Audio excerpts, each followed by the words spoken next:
Yes, people always remember that one, and that was the one that was so ridiculous. It came to the attention of the Wall Street Journal, and they started looking into the authors, and they found that they couldn't really find much trace of them apart from a couple of institutes which seem to have been set up for suspiciously recently. And yes, that was us. So in that one, there's an area of the critical theories known as anomaly, which is when you use sort of interactions with animals to study both human relations with animals and with each other. And so we argued that we claimed to have examined 10,000, was it, dog genitals in just 3 parks in Portland, Oregon. That should have been a red flag immediately. There are not going to be 10,000 dogs in, nor could one human actually distinguish between them. But we said that we did that, and then we observed how the humans were reacting to humping incidents, and if they were negative about them or if they encouraged them, whether the dog was male or female when they did that, whether the owner was male or female, what was the rhetoric that was being used. And we analysed this for no good reason whatsoever through Black feminist criminology. And then we used our findings to claim that this proved that dog parks and nightclubs were rape condoning spaces, and men could do with being trained like dogs, possibly with electric collars.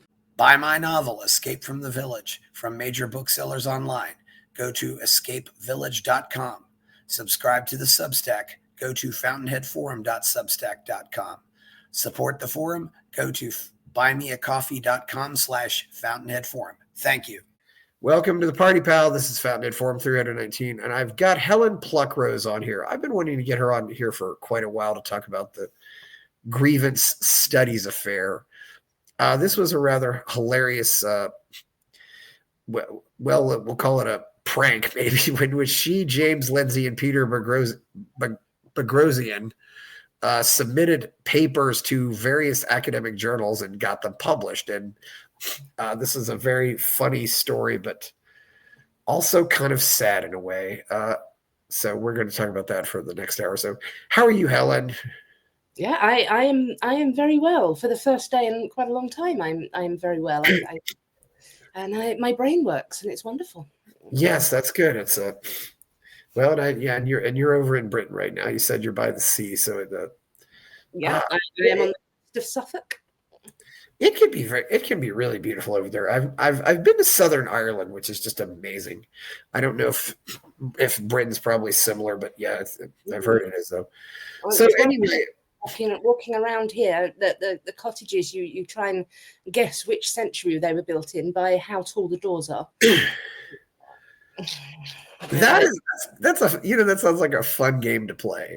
You go around and try to, and then you go and ask them. It says, "Yes, when was your cottage built?" It's. Oh well, they're all listed, so you can find out. But Moot Hall, the Moot Hall, the meeting place, which was Tudor, built in the reign of Elizabeth I.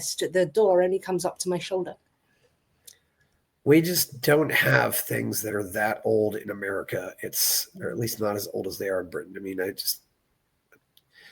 Europe does have that power, and I remember when I went to Armenia, and I saw buildings that were even older there. It was very powerful. But anyway, so Helen, for people who don't know about this, can you tell us about this little hoax you portrayed, when you did it, and what and who inspired it? It was you, James, Lindsay, and Peter Boghossian. I believe I'm saying that. Explosion, Boghossian. Yeah, Boghossian. Yes. And so we always said it's best not understood as a hoax as such, because what we did was produce papers that should have been indistinguishable from the papers that were already being published.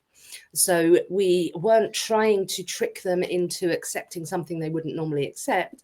What we were doing was testing various hypotheses. Will they accept something this ridiculous? And bringing together all the different papers, all the research that we could find. So all of our citations are accurate, and sort of just seeing how we would be directed and what we could get away with, really, just to kind of explore the publishing environment in the field of identity studies. Yeah, and this was this was a few years ago. When was this?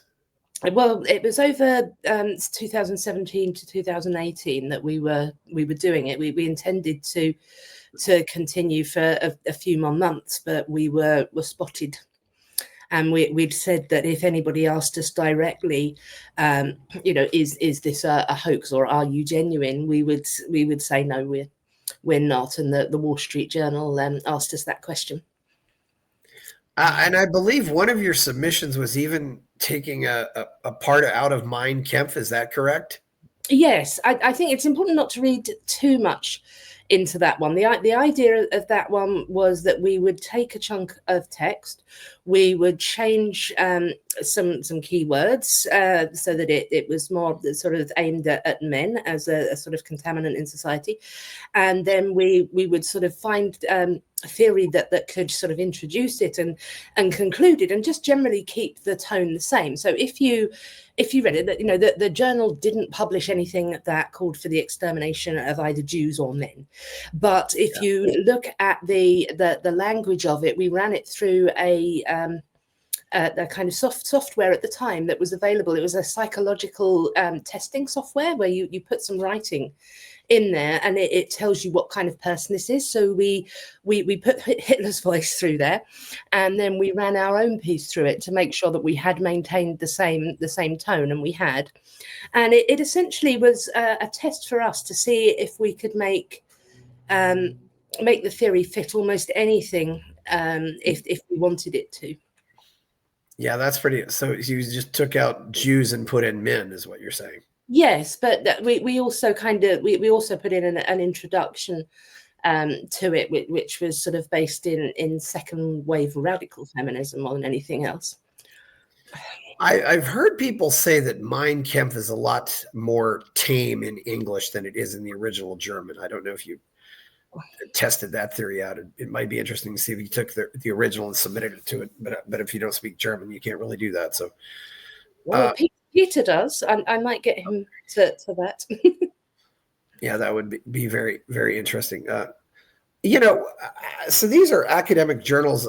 From what I hear, you don't get paid money for these. That being published actually is the pay. Hey, you can say, hey, I got published, and you put it on your curriculum vitae, which is basically your academic resume.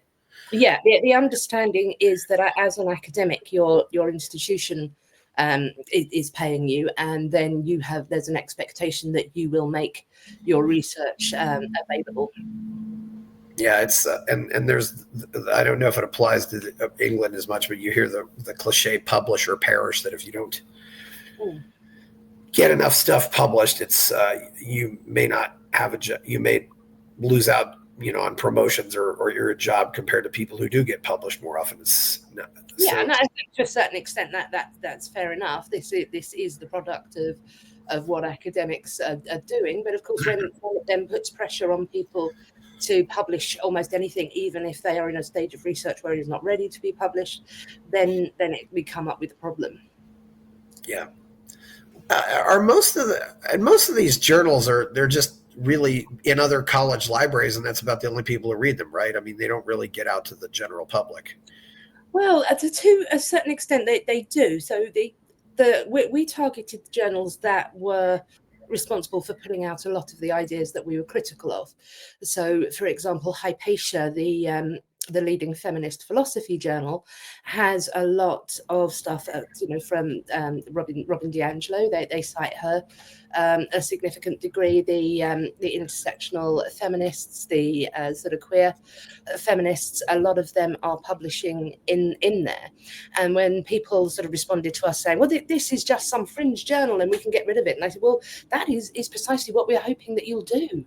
If you think that what we published in these journals really discredits those journals, then please stop taking seriously everybody else who is published in there.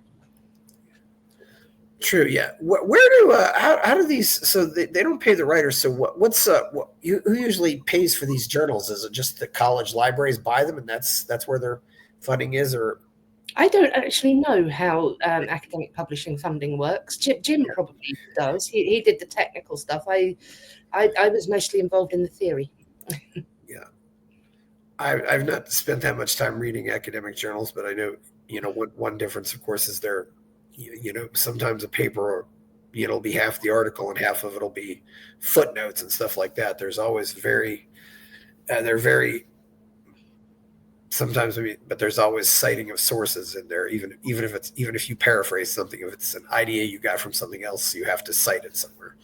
So how did you get around that, for example, when you took an excerpt from Mein Kampf? Because I don't think Hitler's Mein Kampf had a lot of footnotes in it, but no, well, in that one, that was where we used a lot of general sources that were out there to provide an introduction to justify what we were going to say. Then we presented Hitler's argument, sort of adjusted to be critical of men as our own, and then kind of concluded on that. So that looked quite standard, because that's often what will happen in, say, philosophy journals, where people will give a sort of overview of what has already been said and what the arguments against it are, and then they will set out their own ideas. Certainly you get your own ideas. I mean, and obviously you don't have to say, hey, this is the Pythagorean theorem. We got this from Pythagoras, or something like that, or this is Newton's second law of physics. I mean, people pretty much know that's Newton's second law of physics. But if people want to accuse us of plagiarizing Hitler and sort of scholarly misconduct, they certainly can. But we'd just point out, well, we always intended to reveal that we had done that. So there isn't a deception in the way that could affect the scholarly body of work.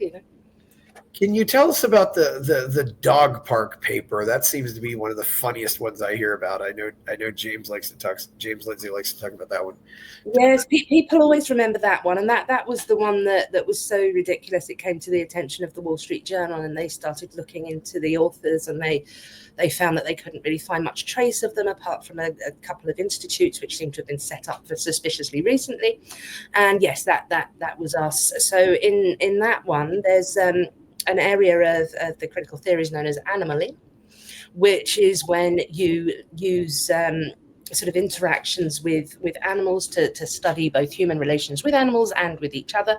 And so we argued that we claimed to have examined 10,000 dog genitals in just 3 parks in Portland, Oregon. That should have been a red flag immediately. There are not going to be 10,000 dogs in, nor could one human actually distinguish between them. But we said that we did that, and then we observed how the humans were reacting to humping incidents, and if they were negative about them, or if they encouraged them, whether the dog was male or female when they did that, whether the owner was male or female, what was the rhetoric that was being used. And we analysed this for no good reason whatsoever through Black feminist criminology. And then we used our findings to claim that this proved that dog parks and nightclubs were rape condoning spaces, and men could do with being trained like dogs, possibly with electric collars. You said dog parks and light cups, or nightclubs? Oh, dog parks and nightclubs. Okay. Oh, okay. So you're comparing nightclubs to dogs. Yes, for no reason. We just made a complete jump from observing people interacting with their dogs to nightclubs. So dogs are engaging in non-consensual behavior, but of course they are. And we did say that we sort of acknowledged our own positionality, and that we could not, as humans, understand doggy concepts of consent. So, and we didn't, want to devalue their lived experience and dog culture, but we were sensitive to that. Yes. I assume you came to this conclusion. Are there any transgender or homosexual dogs, or are they all gay and straight? Or are they all straight? Well, the dogs in our study were certainly complicating notions of gender and sexuality, yes, but we were mostly interested in how the humans were responding to that. You see, if the dog owner was complacent about his male dog humping a female, but then very much against him humping a male, then we could determine that was homophobia. Oh yeah, so yeah, and I don't know if they're spaying and neutering dogs over there like they are here, but I guess that instinct doesn't go away even if they are spayed or neutered. But. No. Yeah, that's so that got the attention of the Wall Street Journal and the Wall Street Journal, and I assume you were using fake names for these. Is that correct? Yeah, fake names, fake pictures, very very bizarre biographies. But what happened was the Twitter account Real Peer Review sort of found, which focused on highlighting really terrible papers so that people could see how ridiculous they were. It picked up ours, and there was a miscommunication there because we were a little bit worried that they would, and so we sent a thing saying, please don't highlight this one, just trust us on this, can't tell you why. But it did get highlighted, and then the Wall Street Journal looked into it. A lot of big accounts retweeted it, and they contacted us and asked directly, are you real, or is this some kind of hoax? And then, because we'd made a commitment that we would not lie about that, we had to say yes. Yeah, I assume also you would have had to use a burner email for this too. Is that correct? Or yes, we had our own sort of emails. Jim, I think, had about 50 different emails in the end. I know he exceeded the number because he was responsible for selecting the journals and sending them off. Yeah. I know that he exceeded the number that Google allowed him. Exceeded the number that Google allowed. He had more email addresses than Google allowed, or yes, he ran out. So I didn't know there was a limit on that. So yeah. So how many papers did you all end up submitting, and how many times did you submit them on average?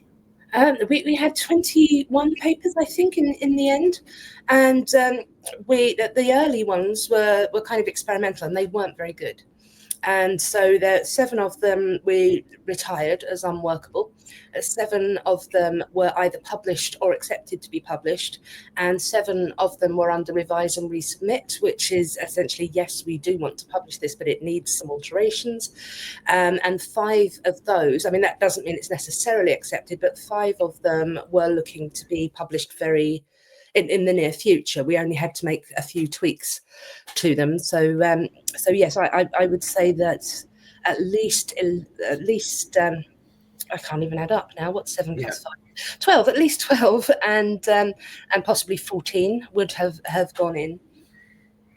Yeah, how long are these usually? Is it maybe 5,000, 10,000 words, or? Yeah, 10,000 to 15,000. They vary on length. Okay, I wasn't sure. So that's a fair size, though. I mean, if you consider that a novel is considered usually 50,000 words, that's pretty good. I mean, you're writing maybe almost 1/3 of a novel. It's obviously there's some time and effort put into this. And, who usually reviews these? I mean, how many eyeballs see one of these papers before the paper does get published? There's first of all, there's the desk review, so it can be sort of rejected at desk. They don't think it's good enough to even send to reviewers. If it does get reviewed, then it's typically average of 3, sometimes 2, sometimes 4. Yeah. And of course, when you said, sometimes you get they ask you to make some changes. I suppose that's what happens most often. They probably don't publish it as is. I mean, obviously you look for any punctuation mistakes or things like that. But yeah, well, we wanted to see how they would direct us to change things, and if they directed us to make it more sensible, more evidence-based, more ethical, then that would be revealing. And we committed to saying that as well. We committed to saying, okay, some of these journals really do have rigorous standards, but only on one occasion did a reviewer pick up the flaws in our data, that we had, that it was extremely implausible, that we weren't doing the right things with it. We were drawing conclusions that weren't warranted from it. And he or she pointed out the problems with it in exactly the way that you would want them to do. And so that was one encouraging highlight in there. Nobody else did that. When we said at points, maybe our our data isn't strong enough. I wouldn't worry. One of them said, don't worry too much about data. We'll make this a qualitative thing. It doesn't have to be backed up. People, they didn't notice often that our data was either impossible or implausible. And even if they weren't trained to analyze data, they should have recognized that we were drawing conclusions from the data that simply weren't in there.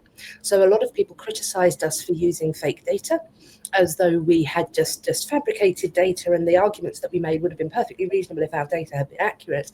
But that isn't what we did. Could anybody just make up their own data, or would they detect that? I mean, you could say, I did this experiment and here's what I saw. And well, that is a problem. Yes, there's there have been cases of fraud in this case, where often the people in the social sciences, under pressure to publish something, have massaged their data or tweaked it, and that is taken very, very seriously, because obviously that's supposed to contribute to knowledge. Over in microbiology, the microbiologist Elizabeth Bick, who it's just some kind of amazing human microscope rather, she is picking up fabricated data slides, fabricated sort of microbiome slides of I don't know about microbiology, things that simply couldn't be, that had been sort of created on a computer to make a case so that young microbiologists could publish. She's been detecting them, getting them withdrawn and retracted. So fraud for various different reasons does appear in various different fields. But in that field that Elizabeth Bick is addressing, that the problem is that the publish or perish thing, where young scientists have to publish something in order to keep their jobs, and some of them are being dishonest about it. It's a very different problem to the one that we found in what we now call critical social justice theories, which was very much an ideological bias. We started all of our papers, we started with our conclusions, and then we found theories to fit it, and we interpreted data to fit it, and we made arguments to fit it. So it was an exercise in motivated reasoning and confirmation bias. Yeah. So what are some examples of other papers you submitted here? I mean, well, one of the ones that was very likely to get in, and I think it would have been a very important one, because all they'd asked us to do, they'd sent us a revise and resubmit, but we only had to cut a few words or something. I can't remember what it was, but it was only technical things. And in that one, we were arguing that the field of astronomy in physics could be benefited by the use of feminist and queer astrology. And that students really shouldn't be being taught about the physical properties of the universe using the methods of physics, but should also have some sort of spiritual elements of astrology in there that were determined by the principles of intersectional feminism and queer theory. And with some of the responses we got from the reviewers, saying, we would love to see this in classrooms. This is very exciting. This is original. This is wonderful. We've put in our breakdown, because that was really very worrying. But in other papers, yes, we argued that that men who are reluctant to, I'm telling you right now, as a secret aside, that things that involve men sticking stuff up their bottoms was actually nothing to do with me. So this particular paper, what we called the dildos paper, that argued that by men do not anally self-penetrate because they are transphobic and anti-feminist. If they could be encouraged to stick things up their bottoms more often, then they would become less transphobic and more feminist. We also analysed a few men apparently going to Hooters, and argued that the reason that men like to see scantily clad women is not because they're heterosexual and we're a sexually reproducing species, but because they have fantasies of patriarchy where they dominate women and have them serve them. And we argued another one that was on revise and resubmit, but had positive comments on it. We argued for implementing the progressive stack in classrooms, and that is the belief that the more privileged should speak less and the less privileged should speak more. And so we argued that the white kids should be on the floor in chains as a kind of experiential reparations, and male students, when they tried to speak, they should be spoken over and disbelieved, because that's theorized to be the experience of women when they try to speak. And that went down very positively as well. We thought at first that we might be going a little bit too far by suggesting that white kids should be on the floor in chains. And we said, well, this will be a good learning experience for them. But the comment we got to that was, take out this thing about how it's good for white kids. You're centering white people's interests again. Okay. Yes, I assume also that when these were submitted, you submitted them as you didn't, you probably. The identities were probably female and probably a minority of some type, or there was we had a mix. There was they were predominantly female. We didn't go specifically for any sort of racial minority names, although we did have some that could be identified as Hispanic. Yes, we had men as well, and of course some of them went through the sort of famous bodybuilder whose name has suddenly escaped my brain. He lent his identity to Peter because he was a professor of English literature and a world-renowned bodybuilder, and so he was quite concerned, and he said, yes, you use my name to get stuff in there, and yeah, so that was where fat bodybuilding came from.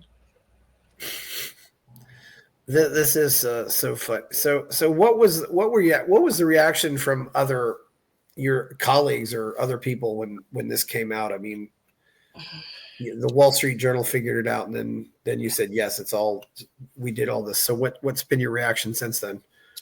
Well, I mean, it was extremely intense and hostile, and of course, Peter, still working at Portland State University, he got the worst of that. He got the worst of the hostility from his colleagues. Some, I think, 12 or 13 of them wrote an anonymous letter, essentially comparing him to the worst aspects of the liberal Trump supporters, and claiming that he was far right and bringing damage to the students.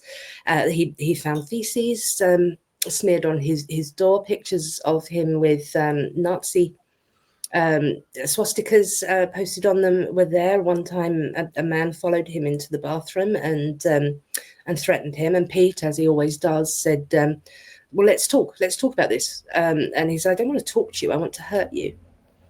And so for Pete, really, that was a very, very very frightening experience. He was in physical danger.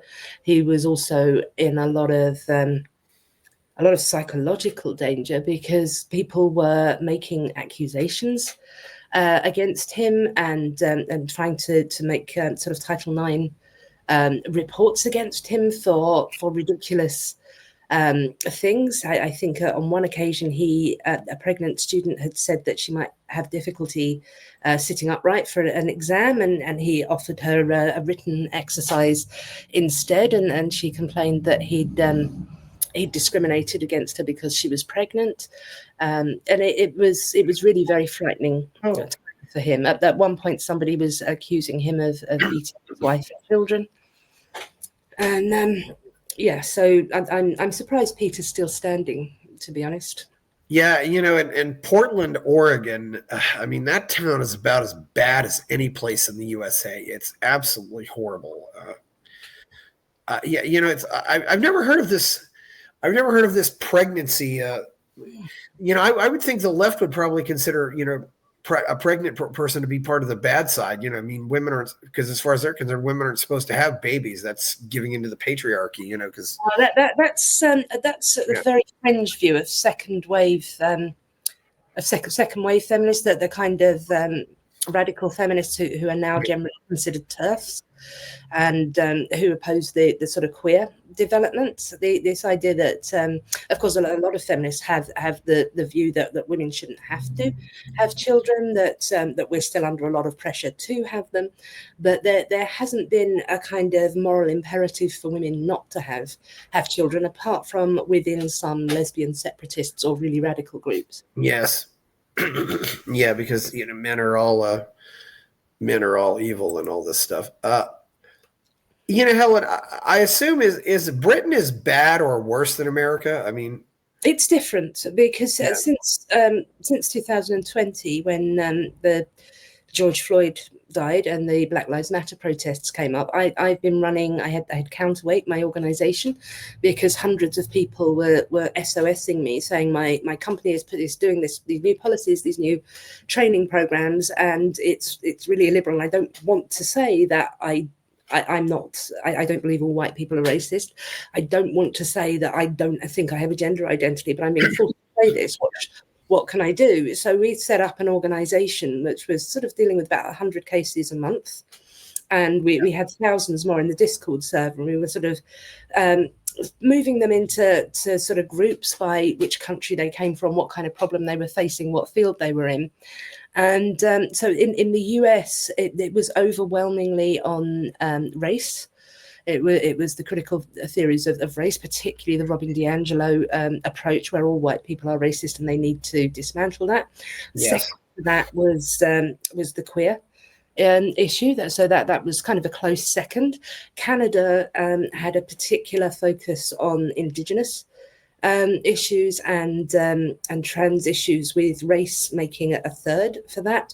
The UK is particularly strong on post-colonial decolonize issues, with race coming in after that, and gender after that. And Australia and New Zealand probably had the strongest focus on what we would understand typically as feminism, which has been so sort of complicated by intersectional and queer ideas that it's not really appearing so strongly in the other countries. Yeah, I just wasn't sure because I mean, because your colleges over there some of them are very old. I mean, much older than anything in America. And what are some of the worst colleges in England right now, or in England right now, as far as it is very similar to in the US, what you would consider Ivy League. Yeah. Our Oxford and Cambridge. This is where in Oxford that's where the decolonize movement has been strongest. Whereas again in the sort of what we used to call polytechnics, and I think what you call community colleges, although they may not be the same thing exactly, we're seeing a lot less of this, because then we have a lot of working class students who have got a greater focus on getting degrees that they can earn a living at, and so it really does sort of correlate with class to a significant degree. Yeah, Helen, I don't know, but it seems like to me in America, it always attracts a lot of these kids that you'd call trust fund babies or rich kids. I don't know if it's that way in England, but it seems to be that way here. And it's very... We had one study, for example, to see who out of Black Brits who was most concerned about being discriminated against by the police, and it was found that having gone to university was the thing most likely to make Black Brits distrust the police, whereas the sort of Black youth who haven't gone to university and are more likely to be of working class origin are most trustful of the police. Well, yeah, because I think they just understand that wealth doesn't grow on trees. It's the psychology of a lot, and I think a lot of times they can just, maybe it's just because they can afford it. They don't have they know. In some cases, I think also just because maybe they didn't have to do a lot growing up, they didn't have to do a lot of chores. There's a lot of factors that go into this, but I think that the class issue. I mean, I am and always was the economic leftist of the grievance studies group, and and Jim often used to say that in American terms I am a socialist. I'm not literally a socialist. I don't think the means of production should be socially owned, but I'm economically left, and I am very concerned that these theories move us completely away from class. It prioritizes the wealthiest, most sort of economically privileged groups and their ability to then theorize about what everybody else needs. Yeah. without and the identity politics, of course, this then divides the working class. This is the biggest complaint coming from the socialists. As I said, I'm not one, but they make some pretty good critiques of things, where they say that there has been a sort of the potential for working class people to sort of promote their own interests together, and a lot of them believe, which I don't think is true, but a lot of them believe that this is a cynical attempt by wealthy people to disrupt the working class, to make sure that they can't rise up together and sort of seize the means of production by dividing them among identity lines. I don't think that is the intention, but it certainly does detract away from any genuine upward mobility for young people who have come from backgrounds that just don't support that. We're hearing a lot here in America, just that the state of free and open debate is just not very good in Britain at all. I mean, people are being arrested for social media posts and all that. Is that happening now? I mean, yes, and I've just published a piece about that. Actually, we've just had a man convicted and fined for £240, which I think is about $350, because he burnt a Quran while shouting that Islam was a disgusting religion that harmed people. And the judge said that this was a disorder. This was a public order offence, and we could say that he did cause disorder because two men who are Muslims who were enraged by his insult of Islam rushed at him, one of them with a knife, knocked him to the ground and kicked him repeatedly. Therefore, he was guilty of inciting disorder. Now, that is absolutely appalling. Sometimes Americans, I think, misconceptualize the problem. They can see it as a straightforwardly authoritarian woke thing that's being applied to society, but it doesn't work that simply. So we had the greatest rise of police overreach during a Conservative government. And it isn't only that they are arresting people for saying things that annoy the woke, they have also arrested people for saying things that annoy Conservatives. So we've had one man, a Muslim man, convicted of burning a paper poppy that he owned, and putting an image of that on his Facebook account. Another man of saying British soldiers should die and go to hell. We had a pro-Palestine protester who was holding a sign depicting the Prime Minister Rishi Sunak and Suella Braverman, Home Secretary, as coconuts, which is a symbol for brown on the outside, white on the inside. And she was arrested for a racially aggravated. So we had the police before the police rounded up Republican groups who would have just stood there with signs saying "Not our king." They want us to be a republic, and they so that they couldn't cause problems there. It's really a kind of keeping the peace thing. So basically, they just don't want anybody to talk about anything controversial, it sounds like, which is... That's what's underlying it. There certainly is political bias there. But they're arresting people for having gender-critical views. For example, that doesn't really disturb the peace. That's an ideological thing. And this is in the land of Francis Bacon, John Locke, David Hume, John Milton. I mean, this is... I have so much reverence for the great British tradition of true liberalism, and it's so tragic to watch this happen. It's even more tragic in some ways than what's happened to America. But well, I don't know. I mean, we are seeing our liberal tradition being undermined, and as you say, that the vision of liberalism that has gone forward, it is the English one, the American Constitution. Is very much based on Locke, on Paine, on Mill, and so we can see that this is being undermined. But the problem I think that people often have is that they believe this is new. It isn't. We've always tried to aim at this liberal ideal, but we have never managed it. Always at some point, people are being arrested or fired or penalized in some way for expressing their own beliefs. That doesn't mean that we should be complacent about it. We should absolutely be focusing on what those hindrances to freedom of speech and belief actually are right now. Yeah. But it does mean that we shouldn't be, liberalism has failed and nobody can speak anymore and everything is going downhill. It's not. It's still the same battle of liberal ideas versus illiberal ones that we've always had, and we just need to keep fighting that.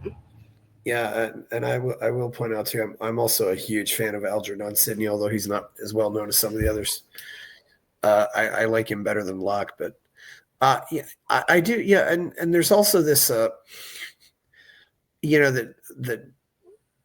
some cases it seems like Britain is ahead of that we can kind of see where in America we kind of see where we are 40 years from now in Britain, because we've not gone down the path quite as badly. I mean, I think there's a sort of in different ways. Yeah. So when I've been helping people not to get cancelled, the US can be very difficult to protect people in, because the only rights that are protected in employment is the right to religious freedom. Yeah. So if somebody is fired because you don't like their religious beliefs, then they have grounds to complain. In the UK, we do include philosophical beliefs as well. So this is why we've seen the success of gender critical ideas. We've seen a court say that you must not discriminate against anybody because of their gender critical beliefs. And in the US, there's much more sort of no cause firing policies. So we've always had to be much more careful when advising Americans how to address a problem at their workplace. With Brits, we can say, make a polite, persistent nuisance of yourself. And a lot of the time, HR people, managers are really just box ticking. If you can make a polite, persistent nuisance, you can push things back.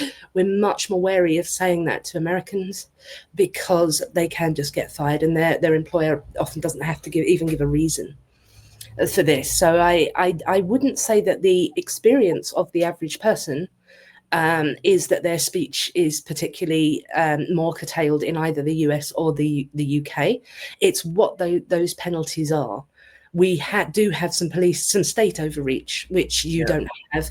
But on a social level, when it comes to losing your livelihood, when it comes to being sort of publicly vilified and dogpiled, I wouldn't say that the US is behind us there. Why not? That's true. There's a lot of differences, but certainly there's a lot. I mean, I think, although it's not necessarily related to free speech, I think the biggest difference is that Americans probably own 500 million guns. I mean, homes in America get burglarized, but it's very rare that a home in America will be burglarized when the people are at home. Well, I don't think it's less rare here, is it? Yeah. I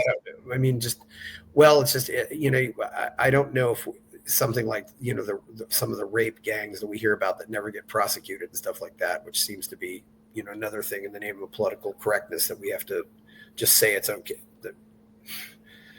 Yes, there is a strong reluctance there to say that this is a problem because of fears of being seen racist. That was certainly a problem. And I don't know how that is, although Americans have I also know that in a lot of countries, they don't have nearly as many police shootings as we do. It just happens a lot, So we had a ridiculous situation, I think 6 years ago, our first Black Lives Matter a protest before everything, might be a little bit more than 6 years, was protesting police brutality. And in that year, the police had only shot one person, and he was white.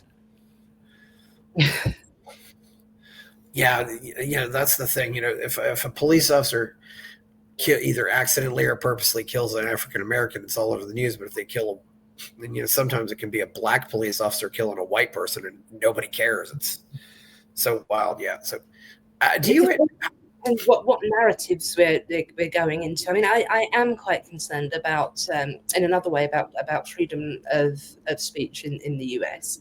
I'm supposed to be there in September, but I'm having difficulty now with a British woman was detained by ICE for 3 weeks and deported in chains because she hadn't said that she was a backpacker. The people that she was staying with, she was going to do some housework for them.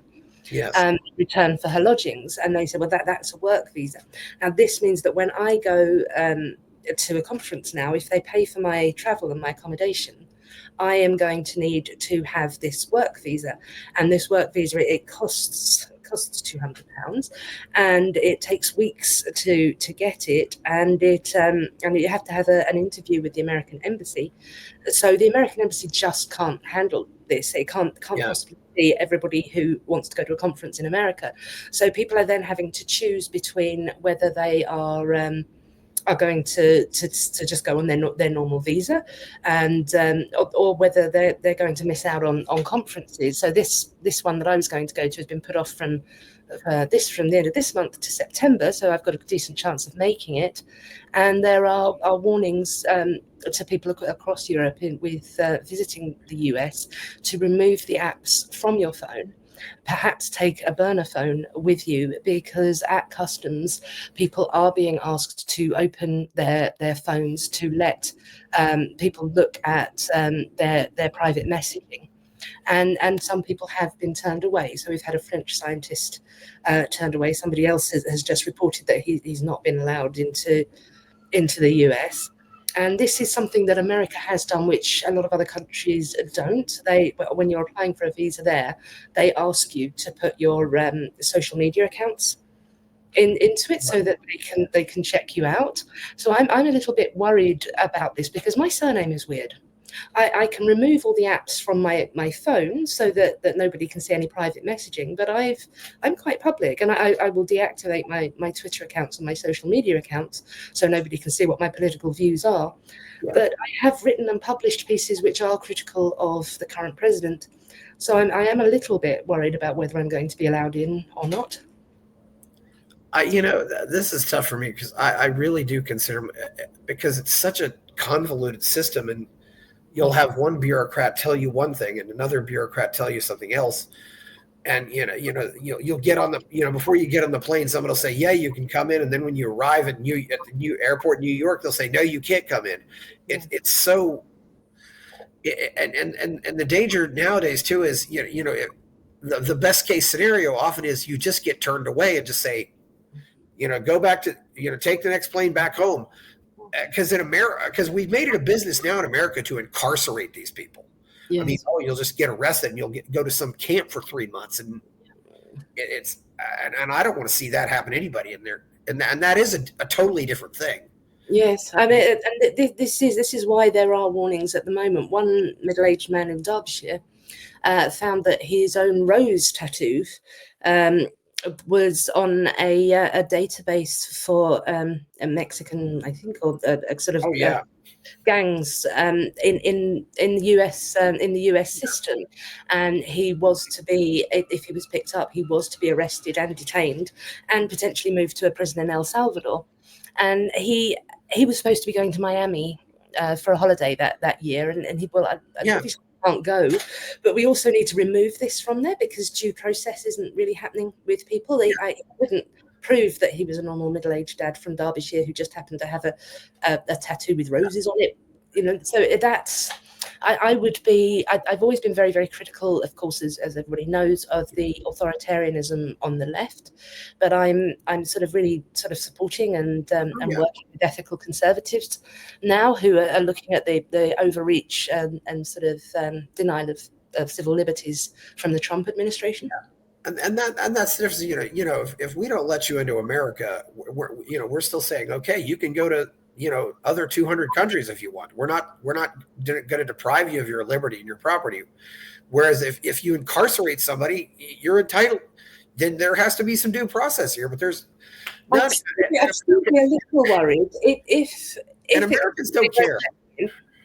if they don't let me in specifically because I have been critical of the president, then I would worry about that on a cultural level, that's becoming a norm. Well, I think it is too, and the other thing too, Helen, not being critical of the president, but you might also not get let in, if you're critical of a certain country in the Middle East that cannot be criticized at all in America. I think a lot of people have responded to that as well, and I was very pleased to see a lot of Jewish intellectuals saying "not in our name." Alan Sokol is a friend of mine who's speaking about that people must be able to criticize Israel, and this must be recognized as something different from anti-Semitism. I mean, they've been wanting to deport foreign students just for sometimes writing an op-ed or something because it was critical of Israel. It's absolutely ridiculous. I don't. I am not. I generally support the right of Israel to exist. Not necessarily every action that they have taken, but on the whole, I am pro-Israel. But I could see certainly that the overreach of the president, particularly within universities, and that was something I spoke about recently. There's people who are not allowed to criticize Israel. Now, what is this doing to international relations?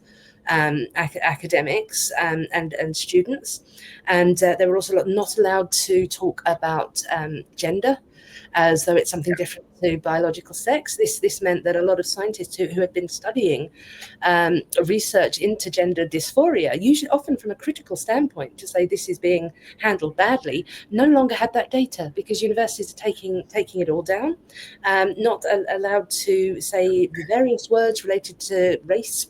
DEI, which means that a lot of history has been taken down, and a lot of rigorous scholarship as well. So it's a worry for sort of academic freedom.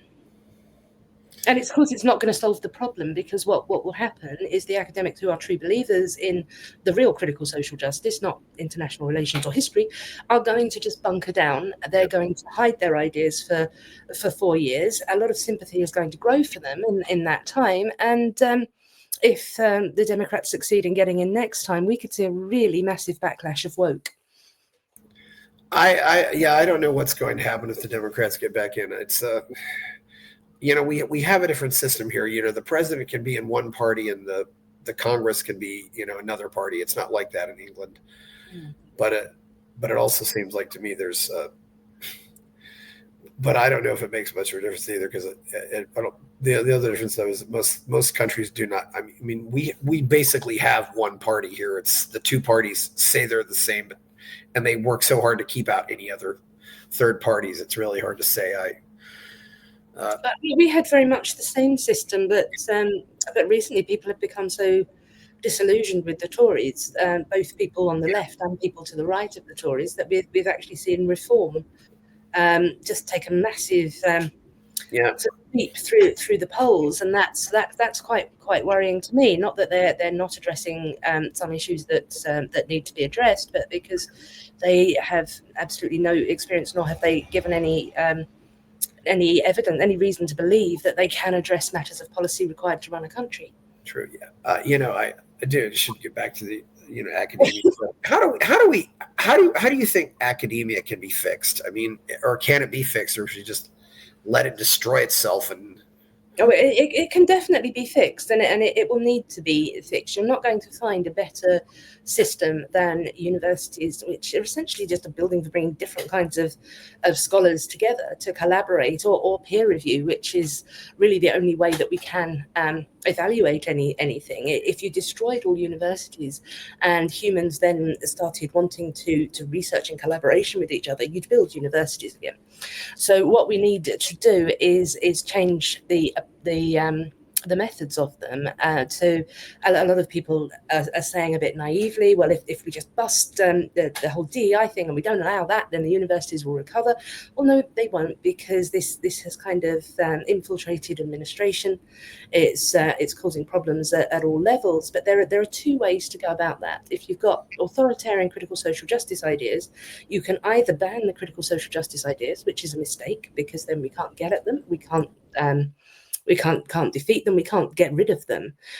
Or you can ban the authoritarianism, and that has to be the way to go. My recommendations for universities is that there is an expectation of them that they have diverse viewpoints, that they show that, left people are more likely to go into social sciences anyway. But if there is nobody on your social science department who is a conservative or a libertarian on the right, then you would need to show what you have done to try to get scholars arguing from this perspective. It's not a DEI quota thing. We need people who can argue from conservative and libertarian perspective when they're talking about politics. What have you done to get some of those in there? If you haven't got in, what are you doing to present your students with solid arguments from a conservative or libertarian perspective? Make rules that they have to, there's an expectation that they engage with criticism, with dissenting views. If you have a discipline like gender studies, you can't only have it manned by queer theorists. The issue of gender, it would need to be addressed by both. You could have queer theorists, but you would also need to have gender critical feminists, and you would also need to have biologists. And they would then have their competing hypotheses about what gender, the sort of systems of behavior, psychology around sex are, how they work. And these could be presented to students. I believe that queer theory wouldn't shape up very well, and this would be the best way to get rid of it. Some would say that this is all really just coming down to another battle between Aristotle and Plato. Is that true? I don't know. I wouldn't have thought about Aristotle and Plato, to be honest. You give me your take on that. Well, is that Aristotle is more reality based and more logical, whereas Plato is more based on mystical and collectivist. So you're talking specifically about the debate between the materialists and the idealists? In some respects, too, yes. The materialists, or you could say between Aquinas and Augustine. If you're, and that's my area, late medieval religious writing. But that battle always does go on, and that there is one certainly within sort of post-colonial studies and critical race, where there are materialist scholars in there, and in post-colonial studies they're actually doing pretty good work. Yes. Not so much in critical theories of race. And then the idealists who are, yes, we must change hearts and minds, and then everything else will change. Well, no.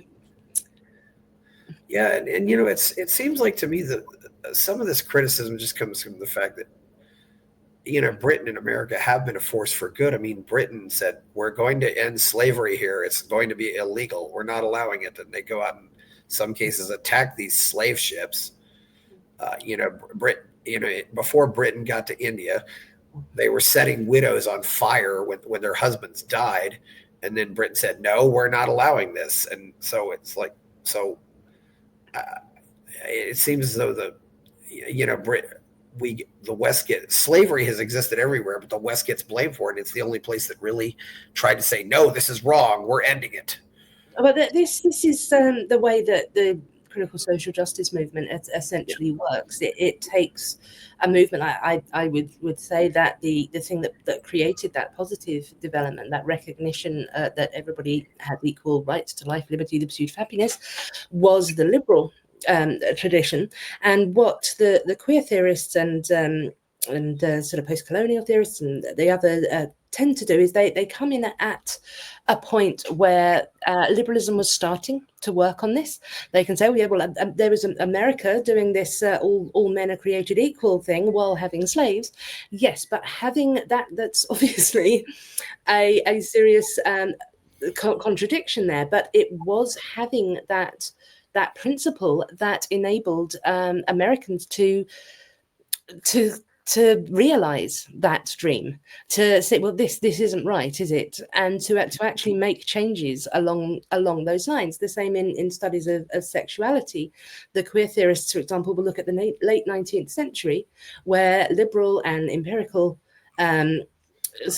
discourse was about how homosexuality was a disorder, not a terrible sin. And they'll say, see, they medicalized it and they made it, they were oppressive. But no, it very, very quickly, from coming in with this hypothesis based on the existing society, that there's something disordered about homosexuality, within 70 years, we had a shift to some people are gay, get over it. Because by looking at sexuality through an evidence-based and liberal standpoint, the conclusion came that adults having consensual sex isn't actually a problem. Gay people have always been with us, and prostitutes have always been with us. I don't think they're ever going to go away. I mean, it's, I just want to live in a society where where everybody can try to be themselves. And, I mean, I don't want to see, giving puberty blockers to kids, but I also don't want to live in a society where Oscar Wilde can get killed because he was gay. I mean, it's just, well, I hope we can find a place where we can all just live together, right? Yeah. But it's sometimes that's more difficult than it seems. It's Helen, you said you had about an hour. Do you have anything else to say before we go? It's been great having you on here, right? No, it's been good to talk to you. If I may proselytize for a little while, I would just say, particularly to Americans, which I assume most of your audience is, please recognize that conserving liberalism is central to your founding principles, that your Constitution, your First Amendment are the first realization in a founding document, the first nation built on liberal principles in that truest sense. So please, conservatives, patriotic Americans, hold on to that and make it real again. Yes, well, where can we find you out there? I'm on Substack mostly. It's h.pluckrose.com, the overflowings of a liberal brain. Okay, yeah. Well, thank you, Helen. Please like this video, subscribe to the channel, go buy my novel, Escape from the Village, check out my Substack, and people are giving me money to buy me a coffee. Thank you, Helen Pluckrose. I'm Chris Baker. Thank you, Chris. Buy my novel, Escape from the Village, from major booksellers online. Go to escapevillage.com. Subscribe to the Substack. Go to fountainheadforum.substack.com. Support the forum. Go to buymeacoffee.com/fountainheadforum. Thank you.